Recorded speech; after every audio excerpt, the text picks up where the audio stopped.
Most PhD proposals are rejected not because the topic is bad, but because the logic is messy. You have a topic, but do you have a problem? If you cannot define your research problem in 3 clear sentences, you aren't ready to start.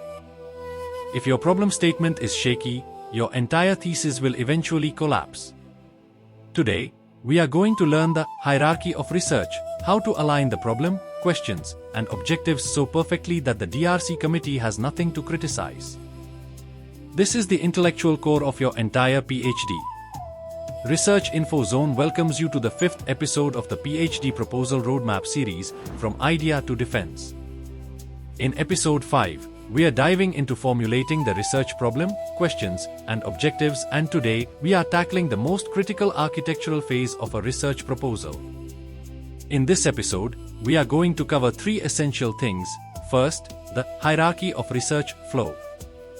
Second, the 3-part formula for writing a killer problem statement.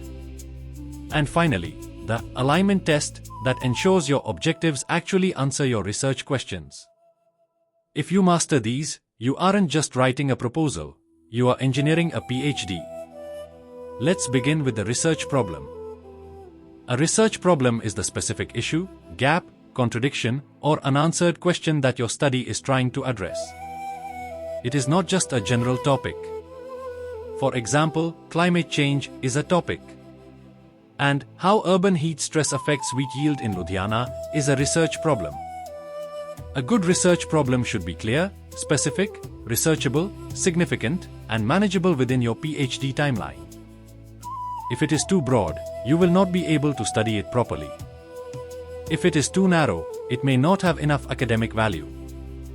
Think of your research as a downward flow. It starts with the research problem, the big why. It then branches into research questions, the specific, what you need to answer. Finally, it narrows down into research objectives, the concrete actions you will take. Most students get this order wrong. They start with objectives without defining the problem. This is why their research feels like it's going in circles. You must maintain perfect alignment.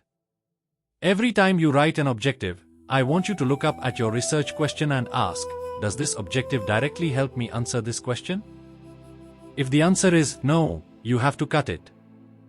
This is the alignment test, and it is the single most important rule in research design. Use this formula for your problem statement. It works for every discipline, from science to social science. Number 1. Context. Describe the current situation or the ideal state, what is happening in the field or setting. Second, gap. What previous studies have missed, overlooked, contradicted, or left unresolved. Third, significance. Explain why filling this gap actually matters. For example, while remote work is rapidly growing in the corporate sector, which is the context, there is a significant gap in understanding its impact on the mental health of employees in traditional manufacturing industries, that is, gap. This study will provide critical insights for HR policymaking to prevent burnout. It's the significance. Now compare two versions. Climate change is a major issue in India, and this study will look at it. Statement seems weak and not specific.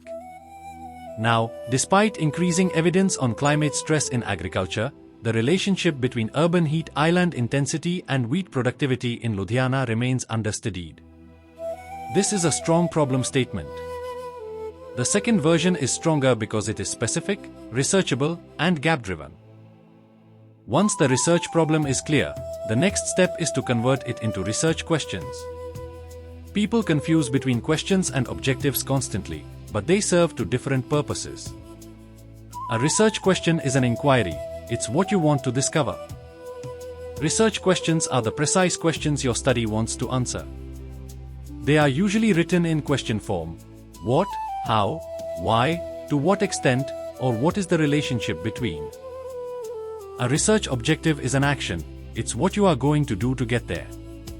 Research objectives are the specific, actionable goals that a researcher aims to achieve by the end of their study. They outline the concrete steps the researcher will take to answer the research questions and solve the overarching research problem. Keep your objectives measurable. Use strong, academic action verbs, to analyze, to evaluate, to compare, to determine, to develop. Never use vague, non-measurable verbs like to understand or to study. Those aren't scientific objectives. A PhD is not a passive study, it is an active analysis.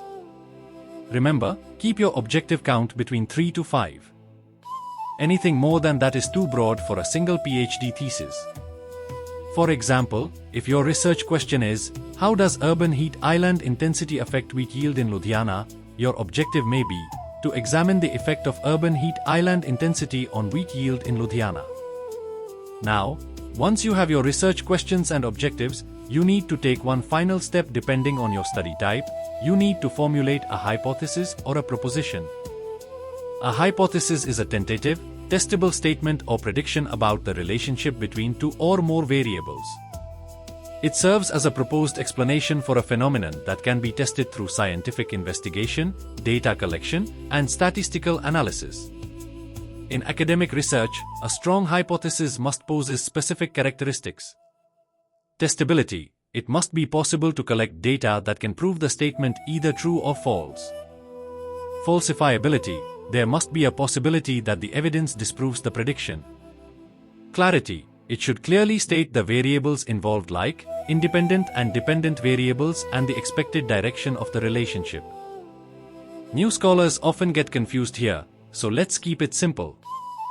If you are doing a quantitative study, meaning you are dealing with numbers, surveys, and statistics, you must write a hypothesis. It is a testable statement of prediction. It's your educated guess about the relationship between variables. For example, there is a positive relationship between remote work hours and employee burnout. Your data will either prove this true or false. But what if you are doing a qualitative study, meaning you are doing interviews, case studies, or text analysis where you aren't testing numbers? In that case, you don't use a hypothesis. Instead, you write a research proposition. A proposition is an assumption or a guiding assertion that your study sets out to explore and build upon, rather than strictly test. Here is the golden rule for your proposal. If it's quantitative, use hypotheses which is testable, measurable, statistical. When it's qualitative, give propositions which is exploratory, conceptual, thematic. Make sure your proposal matches your research design. If you present a statistical hypothesis for a purely qualitative interview study, your DRC panel will immediately know your methodology is misaligned. To master the alignment matrix, you need to ensure that every question has a corresponding objective that can be achieved through a specific methodological step. Here is a template you can use for your own research. Let's apply on a concrete example for a study on remote work and employee burnout in the manufacturing sector. Why this is a DRC killer in a good way. When you present this matrix to your doctoral research committee, it demonstrates 3 things immediately. First, feasibility. You haven't just dreamt up a problem, you have a clear plan for how to collect the data. Second, logic. You have proven that every question you ask has a corresponding method to answer it. You aren't fishing for data, you are testing a hypothesis. Third, efficiency. You can clearly explain to your guide, I am doing these specific interviews because they answer research question 2, which is essential to my problem statement. Pro tip for your presentation. When you create this table for your proposal document, keep it clean. You can add one more column if needed, expected contribution. This tells the DRC, by fulfilling any research objective, you expect to contribute to the theoretical understanding in the field of study. Here is your high-value takeaway. Create a simple 3-column table. Column 1, Research Question. Column 2, Research Objective. Column 3, Methodology. If you have a row where these 3 don't talk to each other, you've found a design flaw. This matrix is your ultimate weapon for the DRC defense. It proves you haven't just thought about your research, you have engineered it. When the committee asks, how will you achieve this objective, you just point to your methodology column. To summarize this session, follow the hierarchy: problem, questions, objectives. Use the 3-part problem statement formula: context plus gap plus significance. Remember that objectives are actions, not just inquiries. Use the alignment matrix to prove that your research design is logical and connected.